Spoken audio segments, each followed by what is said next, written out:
Youths ready for the fight. Voices loud, they take the stand. Who will lead this promised land? The mist is flying, hearts ignite. Truth and lies will take the mic. The clock is ticking, make your choice. Who you hear, the people's voice. It's in the ballot, it's in your hand. The future's calling, take a stand. One vote, one dream, one destiny. Who will wear the crown in 2025? We'll see. Words are weapons, wielded strong. Debates get heated, right or wrong. They paint the town with visions bold. Who will rise, who will fold? Shadows linger, truth will spin. The battle rages from within. One by one they state their case, but only one can win this race. Who will lead this, win this race? It's in the ballot, it's in your hand. The future's calling, take a stand. One vote, one dream, one destiny. Who will wear the crown in 2025? We'll see. Howdy folks, welcome back to It's in the Ballot. And today we've got a very special show. We've got our mayoral candidate, Fran. Welcome. Fiona, thank you. Hey, there you go. And what's your name, sir? Oh, another woman actually. There you go, I'm off to a bad start already. As you can see, we have two wonderful candidates, but one you can only vote for because the other one's not here. And don't vote for me because I am not a candidate, I am just a host. Right, so you can actually vote.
Wonderful mayoral candidates who, and I believe there was another one there, but we're still waiting for them to manifest.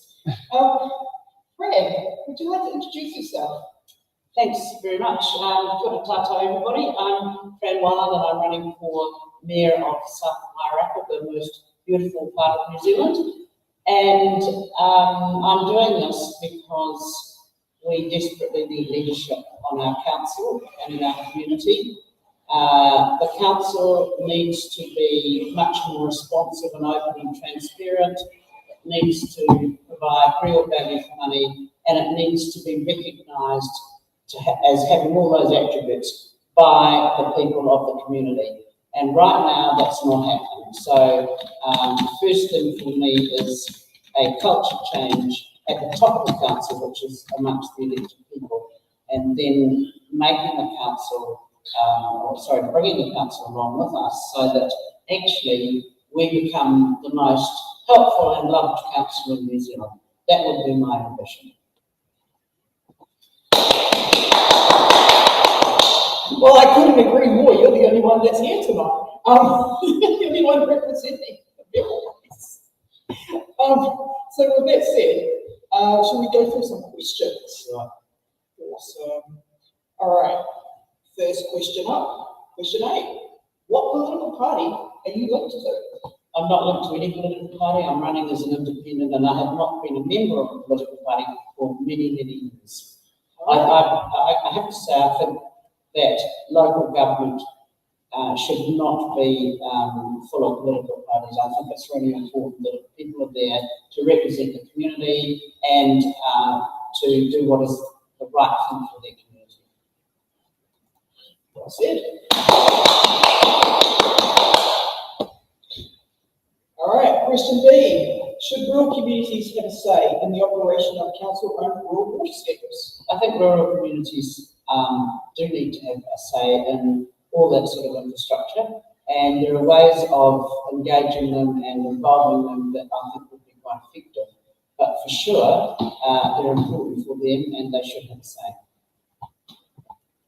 Fantastic. Question C. What is your view on residential, commercial and industrial growth in the district? We need growth in South Wairarapa. We have a very small rate space and we have very large problems, which I'm sure we'll get to shortly.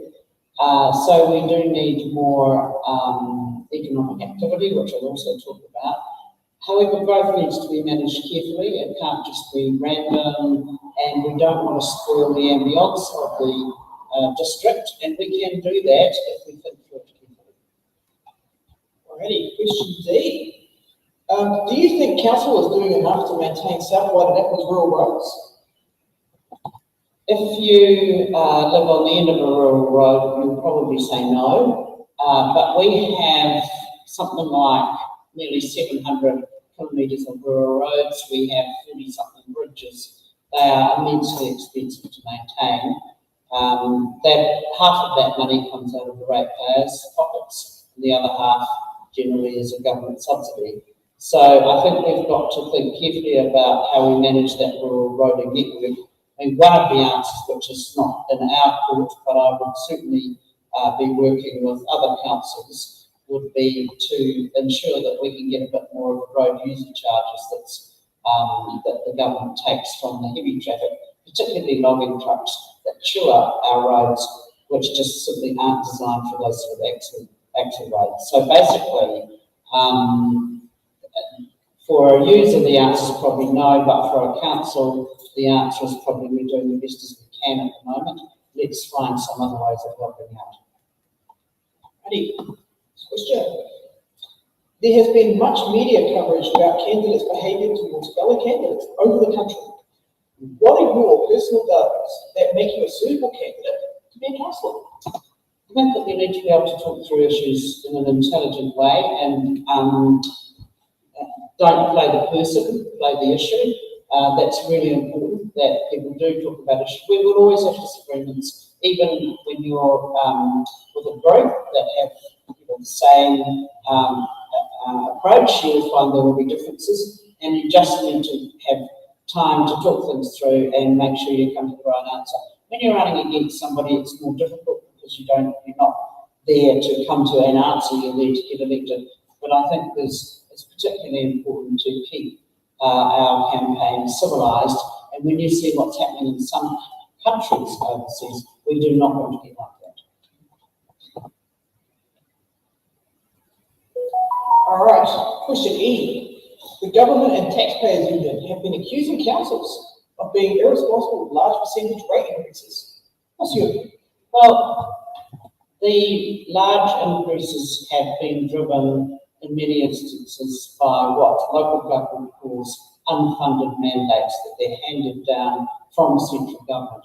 And over the years, I've seen more and more of those, where central government says, local government, you have to do this now, but we're not paying you to do it, you just have to do it and charge the ratepayers. However, having said that, it is true that in the last few years, rates have soared, and the major reason for that is that all over the motor, councils were not renewing their water infrastructure in particular in a timely way. And now, of course, it's caught up with all of them. And this is not just South Wairarapa district where it's happened, it's others as well. And now everybody is paying for it. So one of the planks I'm running on with a new council with a new culture is to make timely decisions and to make the decisions that are hard at the right time and then implement them, not leave issues sitting on the table for years. All right, question G. Do you support the central government introducing rate caps onto local authorities, and why? No, I do not support that. It is a completely insane thing to do. They've tried it in Australia, it has not worked there. It's meant that key infrastructure has not been replaced or improved, and that is not the way to help our local government in this time of crisis that it's in right now. Alrighty, question H. Do you support implementing safer speed limits around our schools within the South Wairarapa District territorial limits? Yes, I think that we need to look carefully at speed limits around schools, in particular. We've got one instance where there's a heavy traffic bypass going right past the school, and that's just too difficult for the parents and the kids. And those sorts of issues need to be looked at very carefully in conjunction with the community. The community will have views on that, and we need to see what can happen there. There's always a long consultation process. We need to make it as efficient as possible. And some of those rules will be government rules, of course, if the school is on a state highway. So that makes it extra difficult. Alrighty, next question. Spending needs to be within budget without increasing rates. What services or luxuries will you stop? Well, I actually have not noticed any luxuries in South Wairarapa at present. In fact, I would say it's reasonably frugal. There might have been in the past. I'm not speaking about the past. I'm talking about current council, current budget. Mainly it's focused on infrastructure and services that the community is asking for. There will always be debates about whether libraries or swimming pools or playing fields are luxuries. I don't think they are, but I think we have to look at our budget very carefully. And what I'll be doing is going through the whole budget line by line to see where the money is spent and also whether there are any other opportunities for actually making money. We don't have parking meters, we don't have large areas of property in central Wellington that we're getting rent off. We actually have very few other earning possibilities, but we probably do have some other assets that we should look at, and also we should be looking at where we can partner with others who might be interested in working with us on particular delivery. Alrighty, question J. How do you plan to use deliberative democracy to ensure residents can directly contribute to the challenges our communities face? This is part of my platform. It's not necessarily called deliberative democracy by some people. That's a word that is used, but it's used widely internationally. I don't think local government generally is that great at consulting. Sticking a leaflet in somebody's letterbox saying, we're proposing this, what do you think, is not probably the best way of doing it. We're so lucky, we're blessed in South Wairarapa. We have got an amazing population of people with deep knowledge. So first of all, there's the families, the whānau who have lived here for generations. They know the land, they know how the land and water works, and we should be involving them in those decisions much more deeply. Then we have another population who have moved here from other places, and many of them have been or are senior people, CEOs and others with deep knowledge of particular areas. So my view is that when the council has an issue, rather than asking the staff to come up with a proposal or two proposals, before we even do that, we should go out to people and say, what do you think? And it might mean setting up a group, a consultation group. And I've had many people say to me, I would love to help, but I've never been asked. Well, I will be asking for help when I'm the mayor. So you mean something more along the lines of like participatory democracy? Yes, similar to that. You can do it more or less formally. It doesn't have to be formal all the time. I mean, in some places internationally, they've had very big issues and they might get 100 people that are selected to be representative, and they get them together for a while and they give them all the information, but it could be much less formal than that. But it's certainly citizen participation. And as I said, I have had most people, in fact, when you talk to say, I'll help, but we're not asked. So that's something I will be doing. Excellent. Question K. Skip K. Oh, skip K, yep, all right. Question L. Concerning the central government's messaging about councils being the core reason for the cost of living crisis due to wasteful spending, do you think this is the case? Why or why not? No, I think there are many factors at play in the cost of living crisis we're in now. One of them is council rates, yes, but you have to look behind that. And in the answer to a previous question, I said councils, in fact, in many cases, did not renew their infrastructure, and now they have to do it because the standards have increased, the water standards, the wastewater requirements, and they're being told they need to do it in a certain time frame. So I think it's easy to blame local government when you're central government, but I think the government needs to be a bit more realistic about what are the issues. We're an easy target. They also need to address their own issues. All right, question M. What will you do to stop poor council expenditure, allocate resources to critical infrastructure, and bring in huge increases? Well, as I've just said, the critical infrastructure will be my top priority, and reining in poor council expenditure, I will be looking through the whole of the budget. I can look through now, I have looked through it, but I need to see what's behind some of those lines in the budget, and I'm not sure of that because I'm not on the inside and I don't have that knowledge. But I would like to think that the huge increases, which are projected in some cases they're bigger than others, we can manage by carefully looking at other ways of doing things, spreading it out more, having the debt profile matching the longevity of the asset, for example, so that the current generation doesn't pay for everything. I feel very strongly about that infrastructure is intergenerational and should be paid for intergenerationally. Alrighty, question N. Issues around climate change are becoming more important. What are your thoughts on supporting anaerobic digestion of food waste to produce biogas, similar to the plant in Wairarapa? Please note, this is not the incineration of general waste. That is correct. I'm aware of what's happening in Wairarapa, and the problem with general waste is that it costs a lot to sort it out because people put all sorts of things in their waste, and then when you get to the other end, you have to sort it. I am in favour of looking at technologies such as anaerobic digesters.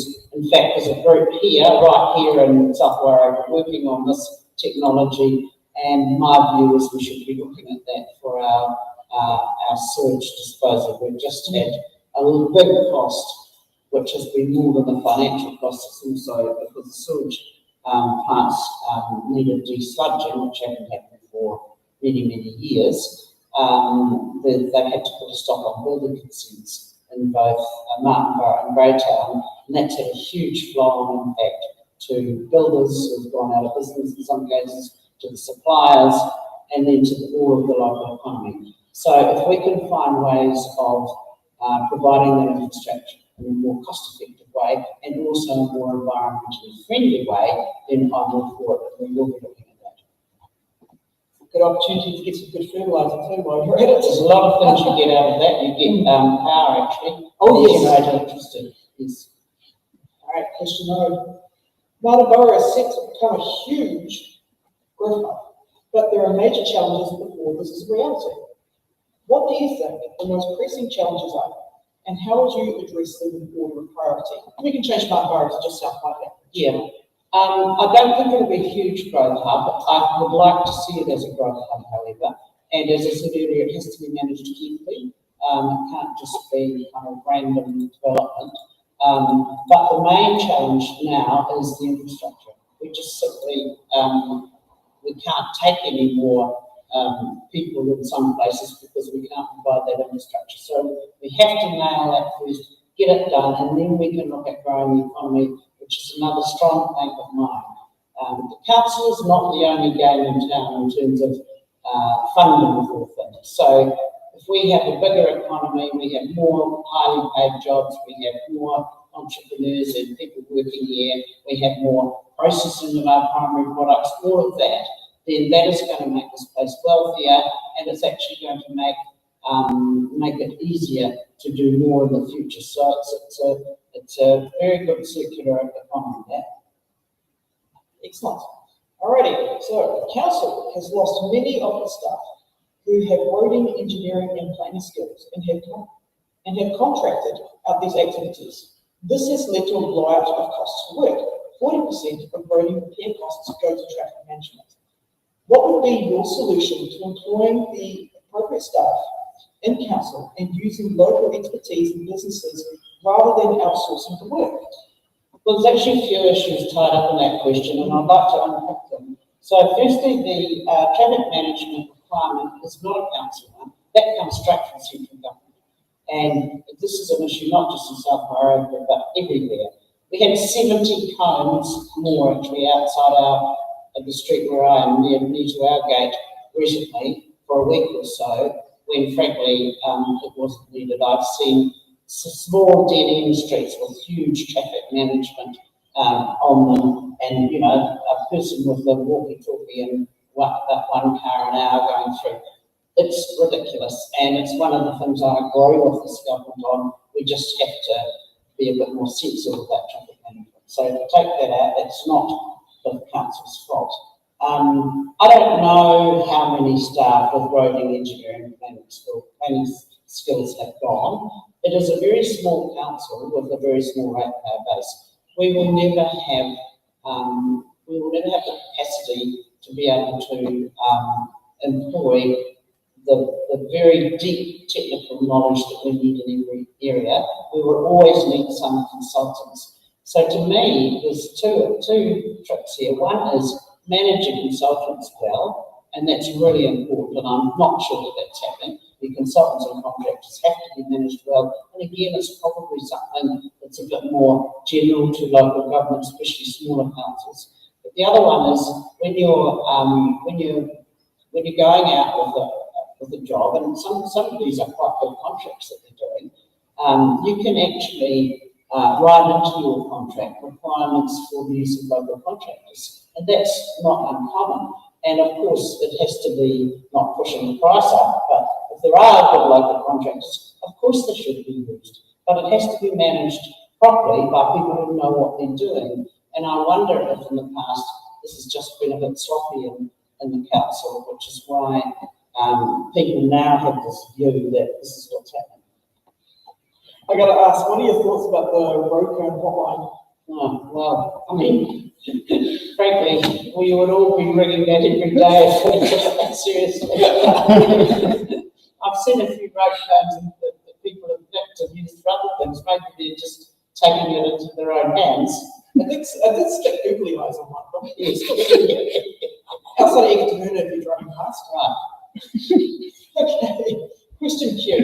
South Wairarapa District Council doesn't have many places where tactical tiles are in use on footpaths to assist users who are visually impaired.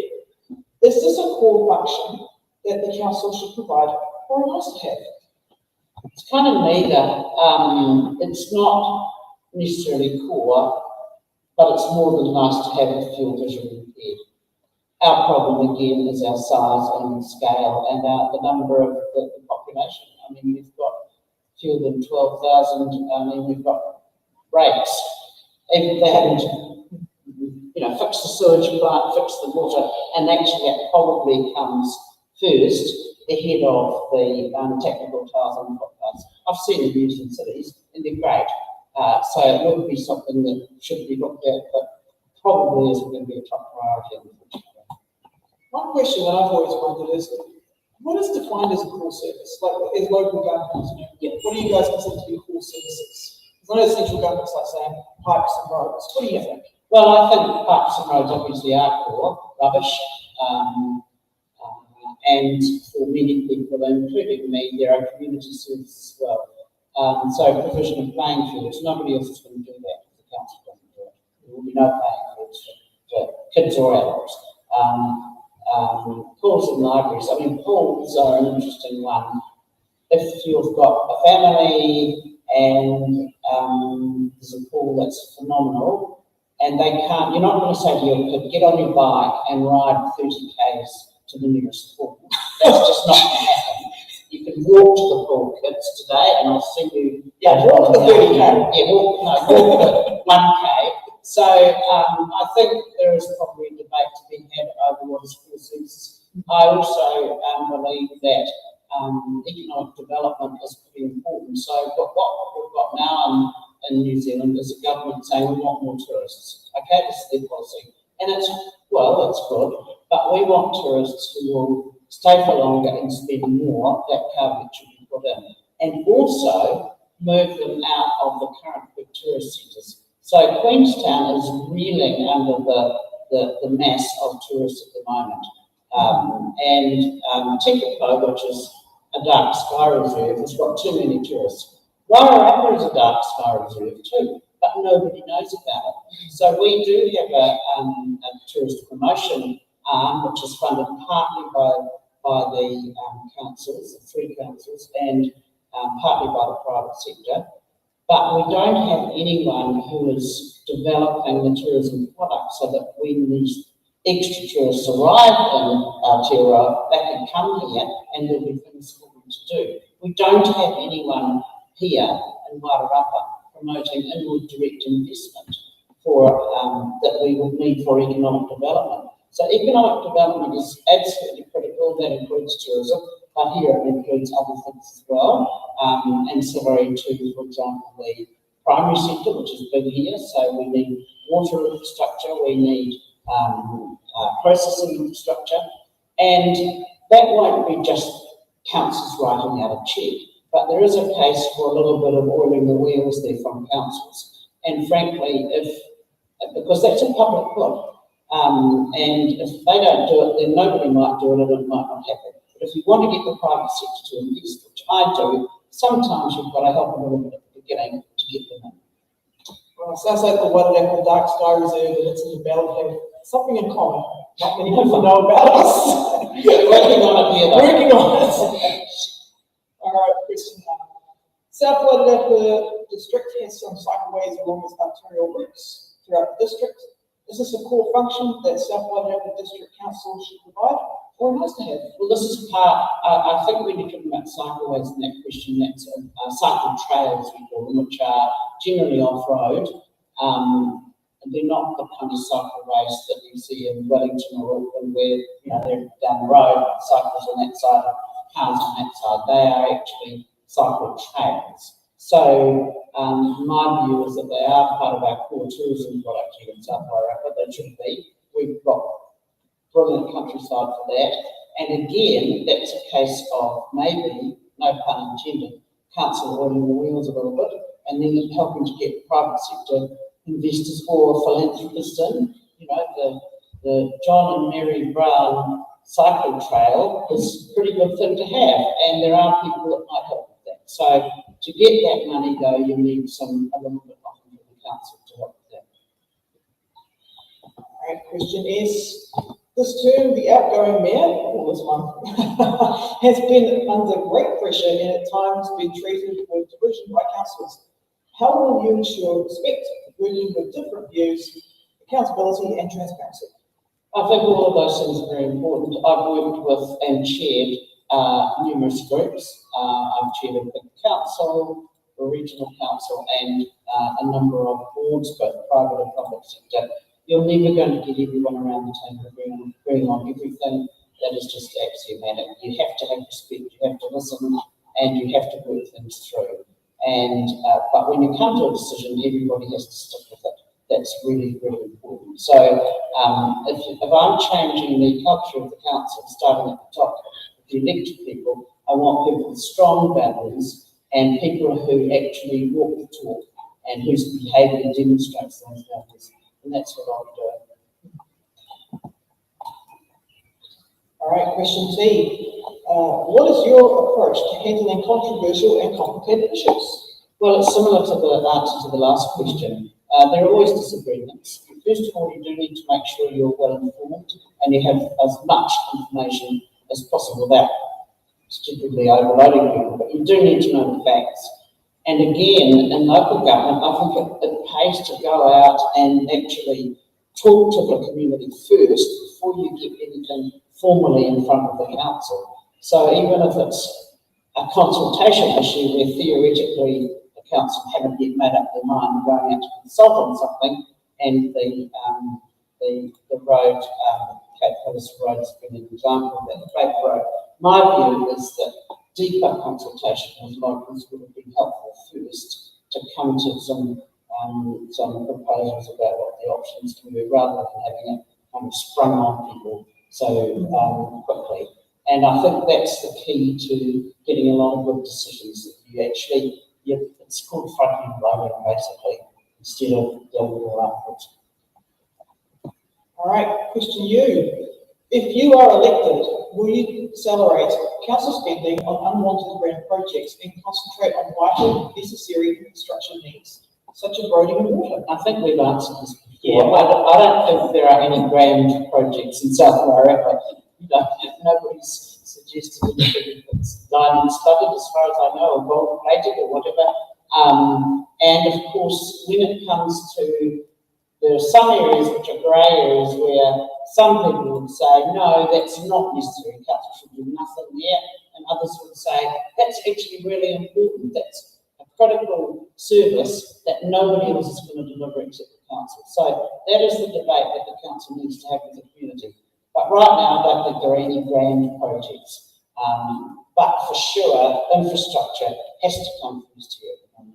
I guess what can be defined as a grand project in one region would be the core function in another region. It could be. I guess we would never want to do some of the projects that the big city would do.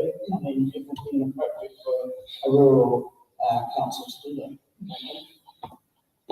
Alrighty, question B. Why do you think that you're right for the role as mayor? Well, I've had a lot of experience in leadership. And as I said at the beginning, I think we need leadership here right now. We are in a crisis, excuse me, and we just need somebody who knows how to make decisions, who knows how to take a group along and get the right answers, who's had experience in a number of different areas, both private sector and public sector, and particularly who knows about running complex organisations. Even though our council is small, it's about whatever the smallest 10 or 12 in the country, our issues are complex. We have to do the same things as a big council, like all the Christchurch or Wellington, but we have complex issues. And so therefore you need somebody who has dealt with this. This is chairing the council, which is the mayor's role, is not just running like the same as being the owner or chair of a small business. It's completely different. It's much more difficult and challenging. So I think that my background and all the work I've done in both the public and private sectors will help. Also, I have pretty big networks actually right around the whole country, and particularly in the government and in Wellington, we call it Wellington, the whole of the Wellington kind of bureaucracy and politicians, and that will be absolutely critical for us. We want those people to understand what we do, what we are, what we need, and to love us. And right now, actually, I see other councils doing better with their lobbying than we are doing, which is completely unacceptable, given that we're just over the hill, 1 hour's drive from Wellington City, from the boundary of Wellington City. So I can bring those contacts, I can bring the networks and be the advocate for the community. The other thing is the mayor is not just the chair of the council, the mayor is also the community, a community leader and needs to work with people other than the council to get things done. Bring the community together, and I'm already doing that because people are coming to me already and saying, hey Fran, just want to tell you what we're up to, and can you help us with this? So yes, I am doing that already, and that is a key part of being there. Yes, and speaking of help, I hope Sam can help us out with the heating. That's what I was just looking at. It's going to get pretty I challenging. should have some good New Zealand on. Oh yes. This is a good advertisement for the premium New Zealand Merino. Absolutely. We'll speak through the rest of these questions hopefully. Question W. Would you consider advocating for more safe pedestrian crossing on our main arterial routes, such as Kitchener Street in my borough? So obviously safe pedestrian crossings are really important. Unfortunately, Kitchener Street is state highway, so we don't actually have the ability to do anything. That's the government, that's NZTA. But I think in our towns we need to make sure that pedestrians crossings are safe. Frankly, the other two of our towns have state highway 2 running right through the middle of it, which makes life very difficult for the population, the community using them, and the retailers. So that is an important thing. We need to work with NZTA to make sure those roads are safe. I've always thought that South Wairarapa might benefit from some traffic lights. What are your opinions? No, No, shoot that one down. no, you don't want to have lights or parking meters here. Fair enough. All parking wardens, who would pay for them anyway? It's a nice to have. That'll be a grand project. Yeah, that's a grand project. We're almost there, folks. Question X. What's one big opportunity or challenge you see in the district? Well, I think the biggest challenge and opportunity is actually fixing the infrastructure and at the same time attracting economic development possibilities. There are many out there. There are a lot of great ideas, and the council has to be able to facilitate, not necessarily do. The council doesn't do everything, but the council needs to facilitate economic development opportunities and be the can-do council and the one that says, well, how do we do that? Not, no, we can't do that. And so for me, the infrastructure is basic to that. We're going to get more business here without better infrastructure. But when we've done that, at the same time, we need to be making sure we can attract investment and jobs into South Wairarapa. Excellent. Right. Question Y is why not? Do you support household food waste collection to stop organic waste from going to the landfill? It's very expensive. We compost all our household waste. We have very little waste that goes to the landfill in our house. We try and recycle as much as possible. My first objective here would be to get people to do that, rather than saying we'll just have organic food waste collection. That is very expensive. So the first thing is to get people composting, and it's not as though people are living in high-rise apartment blocks in South Wairarapa. They're not. Most people actually have a section around their house. All right, question Z. What's your biggest priority for the next term? Well, I think I've already said it. It's infrastructure. You know, as somebody once said, it's the economy, stupid, but this is the economy. We need infrastructure, not just for the current residents, but also to allow us to get that economic development going. So working with the community on that.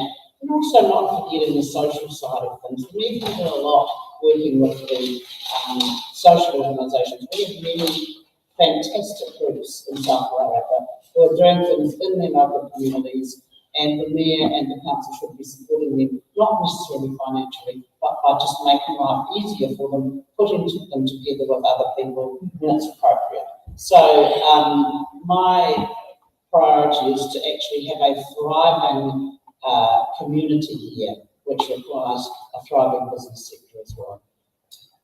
And how do you intend on delivering on that? Well, by working hard. By working hard. This is not for the faint heart of being here. It doesn't matter how big the city is or how small the district is in terms of population. It's a big job, and it's a complicated job. And I know how to do it, and I'm really looking forward to it. Big jobs for big people. Yes. Yeah. I'm going to say broad shoulders. Yeah, broad shoulders. There you go. Big jobs for broad shoulders. There you go. Okay, double A. What specific previous experience do you have in leading complex organisations? Well, I've talked about that a little bit. So I have been a mayor, I've been a regional council chair, I've chaired some really big boards and all been on boards that are of size. I was the CEO of the New Zealand Trade Development Board for 6 years, and it had offices in about 20-something different countries, and so all of that, and several hundred staff. So I have done that. I have been involved in the social sector and in philanthropy.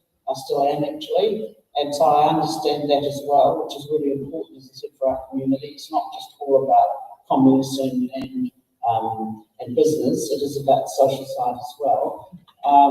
So I think my background is something that will be helpful for this. This is not something that I had in my life plan to do this, but over the last few years, many people here have said to me, Fran, you should have a think about this. And I thought, well, yes, actually, when I did think about it, it was appropriate. It's the most phenomenal place to live.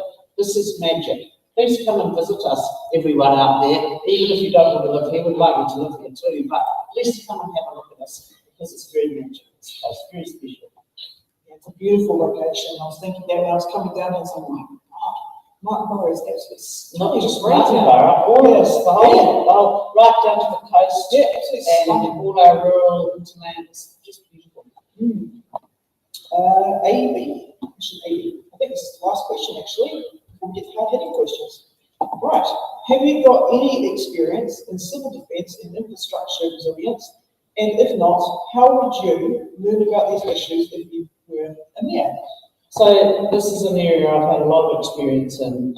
Firstly, in my capacity as a leader of organisations, when we have actually developed infrastructure. So I was the mayor that commissioned the new sewage plant at the wastewater treatment plant at Martinborough Town Hall. That happened under my watch. Everybody said it couldn't be done. We got the whole council to agree, and we got it done.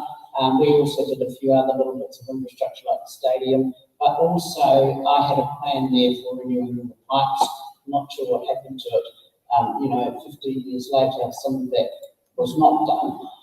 But importantly also, for a number of years now, I've been chairing the Wellington Lifelines Group, which is all of the providers of infrastructure in the Wellington region. And so I know exactly how that works. It's a really important aspect of our life and our resilience, actually, if we don't have resilient infrastructure. Civil defence is slightly different. That's about community preparedness, and I've worked in that too in local government.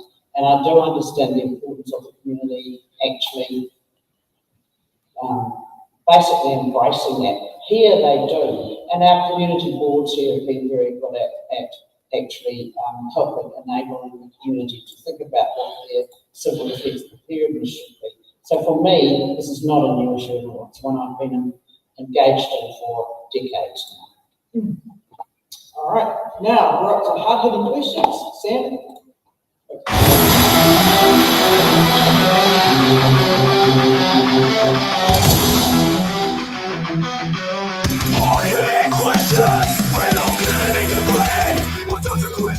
Because every candidate is answer the hard-hitting questions.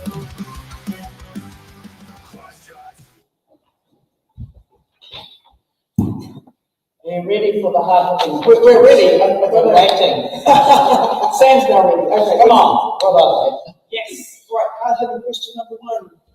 Having released the water services debt to the new Wairarapa Mayoral water entity, would you support debt funding any future assets for South Wairarapa District? If not, why not?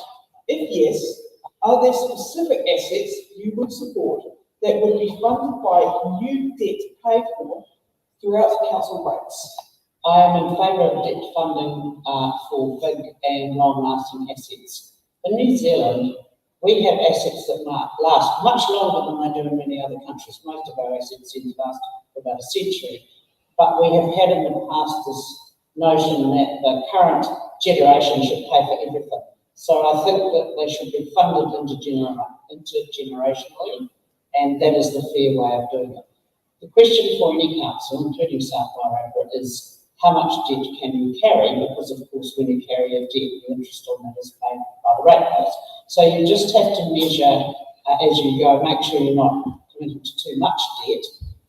If you can't debt fund it, then you pay out of rates, and you may not be able to do that. So this is the kind of that middle area of what do you actually do that you can afford. And if you can afford to debt fund it, I think you should.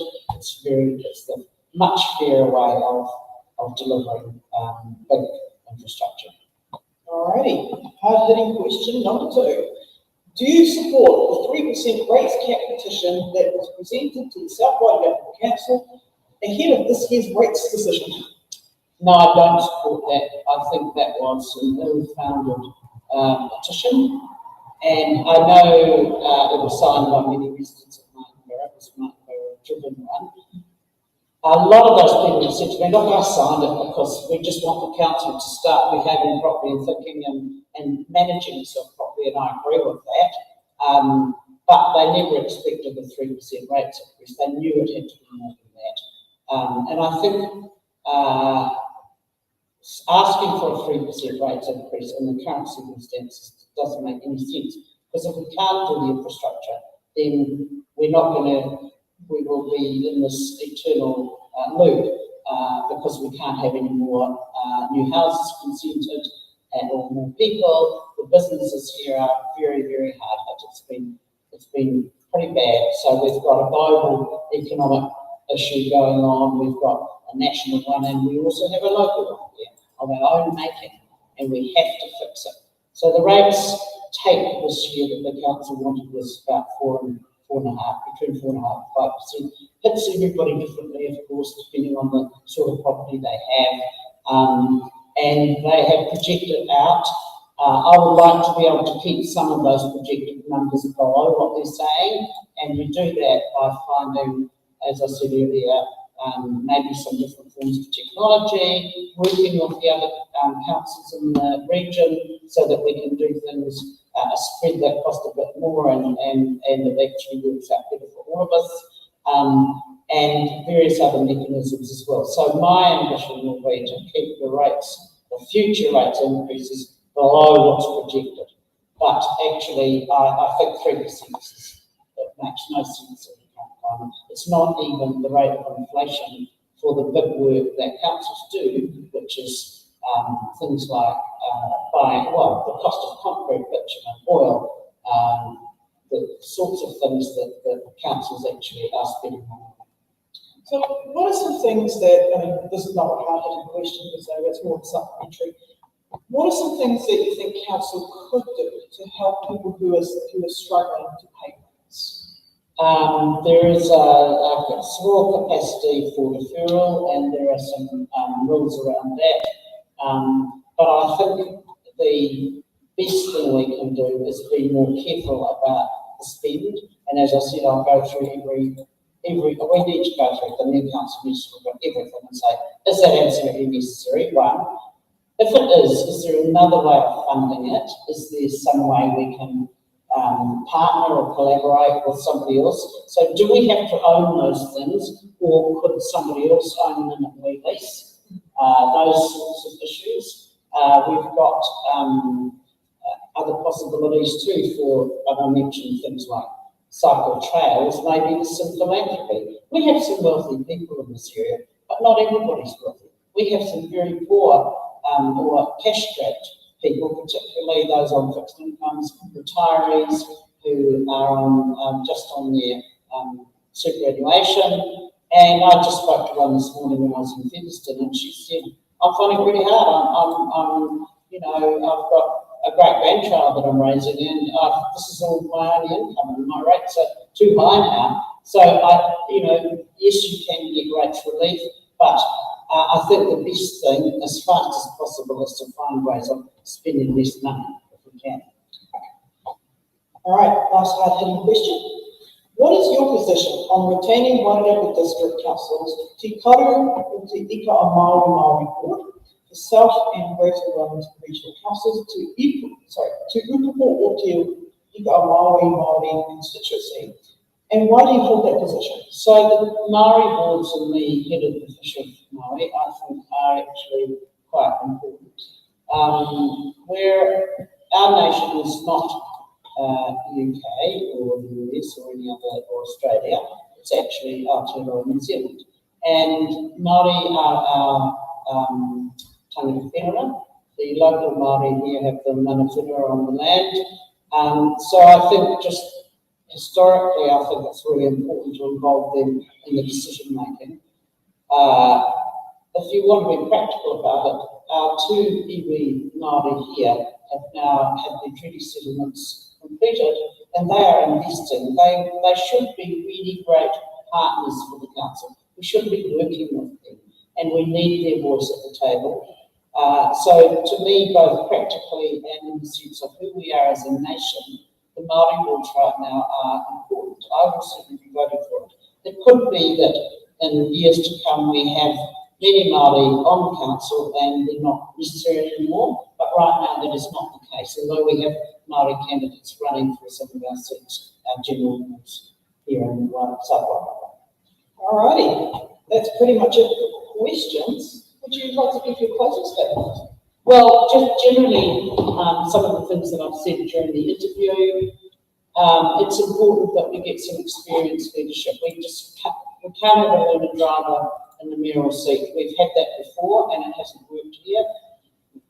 Wonderful people, but they just didn't know what local government was all about, and nor have they had experience at running these very complex organisations which involve both commercial and community interests. So that is something I can bring. This is a job that I'm familiar with. I know the parameters, and I think I've shown that I can actually deliver. So I won't be able to do everything. Nobody can. You can't. Don't believe anyone who says they'll fix all the problems. But I'll do my darndest to fix the most difficult ones, and importantly, to create a council and bring together a council that will have that really great positive culture and be seen as a can-do council that provides value for money for all our residents, not just ratepayers, but everybody that lives here. They should all feel that they have confidence in the council, that the council is has their back, that we're underpinning their ambitions. So that's why you should vote for me. Joe. Excellent. And on behalf of It's in the Ballot Productions, Fran, thank you so much for your time this evening. Thank you.